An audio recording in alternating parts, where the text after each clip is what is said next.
Hey guys, Lucas here. I'm glad you guys could tune back in. Tires.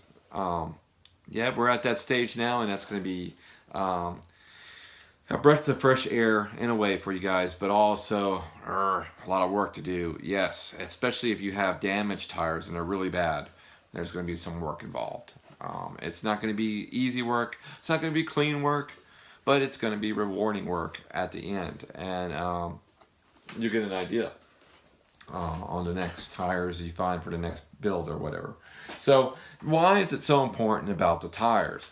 Well, because they don't make the tires anymore. You can't even really get an aftermarket for the Big Bear.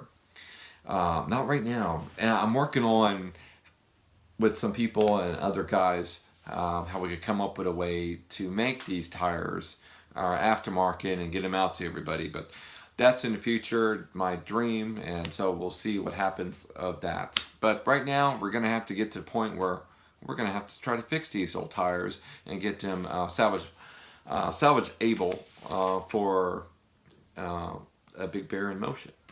And how do we do that? Well, I'll show you what we do.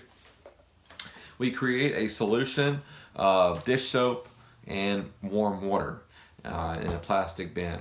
I like to use one a little bit bigger than a shoebox because you can stow it away somewhere else when you don't need it.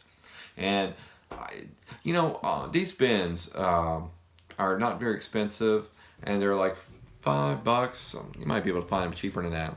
And I'll show you what they look like. That's the bin. Okay, so I have my trusty old toothbrush that I like to use in here, and I got a little rag. Okay, now the tire that's in here is really rough, but that's a good thing. That's a good thing because I like challenges. I really do. Now I'm not going to get into this episode on doing the whole thing, but I like to go for stages with you. So, and that seems to be the way that everybody learns everything and gets as much knowledge out is in stages. Especially with other things, and you don't want a long video of me doing all this stuff and getting one done. I don't want to bore you to death. This is something you got to have and for your Big Bear to run. So it's well worth it. Trust me. Okay, so here's the tire. This one does have a flat spot. You see it right there. And it's got a crack. It talks. Fix me. I need to be fixed so I can be on a Big Bear. Anyways, you want to get it clean really well. And I always want to clean the inside of the toothbrush really well. Both sides. Just because one side you don't have a break on that side, doesn't mean that side's less important. So fix it all. I say, make sure that thing is good, and you'll feel good about it. You'll feel confident if you run your Big Bear. You'll be, reassured that nothing's going to happen. All right, so the tire is getting cleaned fairly well, and you want to clean this little crevice right here really well. That crack and that break. Okay. And then I'm going to drop it back in the solution I made. Just kind of work it. Okay. Get that rag. Okay. So, there you go with that. And once that starts, you start seeing the water get dirtier and dirtier, you know that the dirt's coming off the tire and it's getting good. So once you get that tire out of the solution, I let that tire sit in there for about 30 minutes. It's been in there probably for maybe 15 minutes or so. But so that's what I like to do for the solution and how to get the tire. Now, I'm going to show you this one. This tire, to me, is one that you really don't want to restore it anymore. It's pretty much had it. You can, but I like to use this one for a parts tire. And this tire, it was in really poor shape, so that's why I use this one for parts. And some of the chevron bits I'll keep because some of them will have chunks missing, and I could just kind of get at my little trusty blade, pick some off, and then put it in the other tire and glue it in, and then I'll have a complete chevron done. So that's what I'm telling you. And just because you see the tires on a Big Bear and they're all broken and everything like that, and if you find one, it's not the end of the world. That those tires can be reused for something else, repurposed. I even had friends of mine that made these things into coasters that are huge hobbyists at hobby stores. I know it's pretty neat. So, anyways, it's always good. I don't like to get rid of the little RC tires. Sometimes you collect enough of them, you can make a track and all that good stuff in your backyard and have bumpers and stuff. So, you know, there's always something to use out of these old models. But they're really important, and if done right, you know, the truck will run really well. Now, I know I talked about this stuff before with you guys, is the Flex Seal, and it's quite expensive. You don't have to use this one. I like to use it because it's pretty good seal. It's a really good seal. Now you can also use bicycle repair kit, and I'll get more into that one.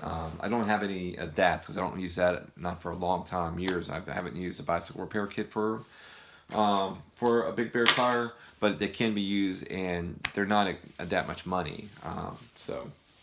But I will use a little bit of this glue and just dab it on one tire part. So right here, once that came out of the solution, I'll put just a dab of crazy glue right there, or super glue right there, and I'll get that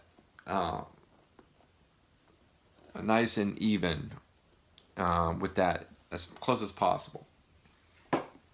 And once that happens, I'll leave that sit and let it dry, and then I'll use my Flex Seal, and I'll use a little container. I know we talked about containers before already, and I'll just kind of get a little dabber and use that, and then go in here and just lay a little bit of dab right in there. And I'll let that sit for about an hour, okay? And it'll get in there in the groove, and it'll start holding up pretty well. Just enough so you get on the inside and do quite a bit more of that Flex Seal. Now, once you do that, the job's not done, okay? You got to, you got to keep adding a little bit more and a little bit more. Now, I have the spare tire that I like to use for parts, and that's this one. Now, I know that this side here is broken, right there. I will find on my spare tire, I have a nice space here. I could trim that spot out, cut that out, put that on the inside of the area. So that will go in here on the inside. Once I do that, the tire will be pretty much back in good shape. It'll be solid, it'll be strong. And then you're gonna have seepage that comes out from the other side. And the seepage is gonna look like crusty and hard.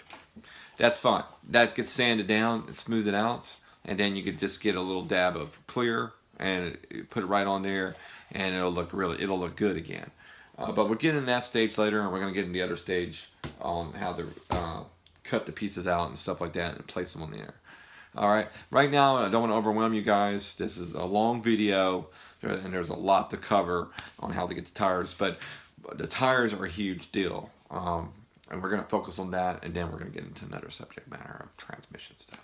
But I'm glad you guys tuned in with me. These things do take time to get right and to get them rolling and to be strong and ready for another 15, 20 years. So I hope you guys' Marui Big Bear builds are going well, and I can't wait to hear your responses. And if you have any questions, don't hesitate. I would love to help you if I can. Alrighty, guys. Keep rocking those Big Bears. Y'all have a great one.